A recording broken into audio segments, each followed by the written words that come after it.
Scarr Bandstand has been absolutely integral to the brass bands of the Forest. They've been playing on the site for well over 120 years.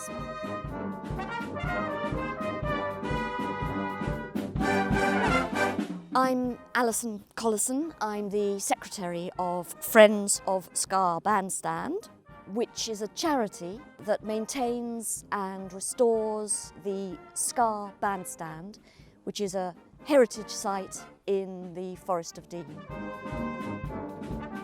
So 1913 was the first bandstand that was built using funds raised by local people. Band concerts were immensely popular. The most popular was the Hospital Sunday events, where collections were taken for the local hospitals and good causes. This is before the NHS, of course.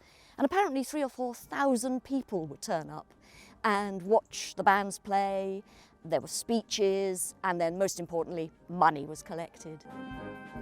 Then in the 1970s, the land by now was owned by the Forestry Commission, and with their permission, local people yet again collected money and put up the current bandstand.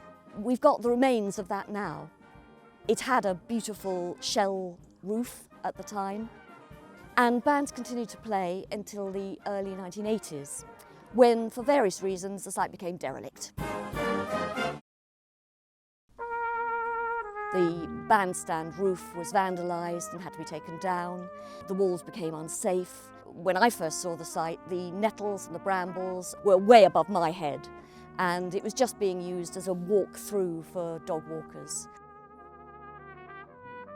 By the 2010s, the site was really at its most depressing, and at this point, a group of local people, led by Bill Gaylor, who was a local resident and a parish councillor, got together with the idea that this piece of iconic heritage, both for the brass bands and for the whole forest, shouldn't be allowed to just disintegrate, but could be rescued. Friends of Scarr Bandstand was formed just as a local voluntary group to try and make this a useful site for the community once again.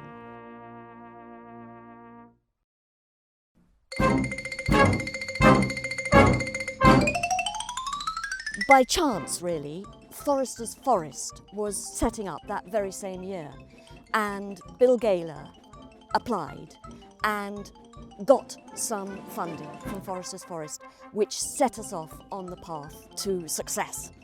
So once we had restored the site by putting a boar fence around it, absolutely vital, and recreating the grassy arena that was here to start with, we also reinstated the car parks top and bottom, and also the tracks, so that again it's a usable site.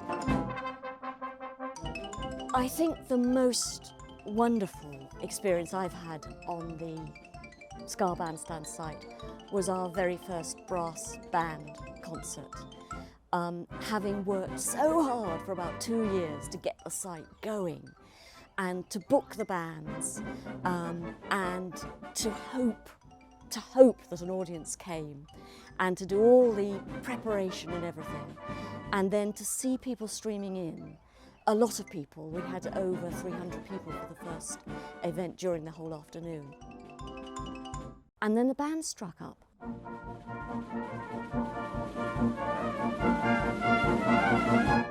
And I was gone. I was a mess.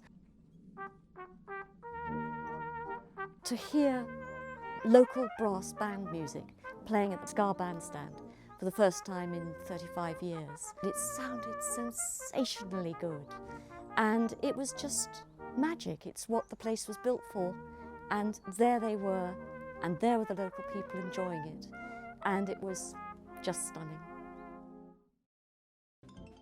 So there is an appetite for an outdoor events arena for the arts in the forest. Friends of Scarr Bandstand is now a charity, which is brilliant, but we're still entirely run by volunteers, and we would very, very much like other local people to join us and take this project forward. There's lots to do, it's great fun, it would be brilliant, especially young people, next generation, bring them forward, to help us with this project.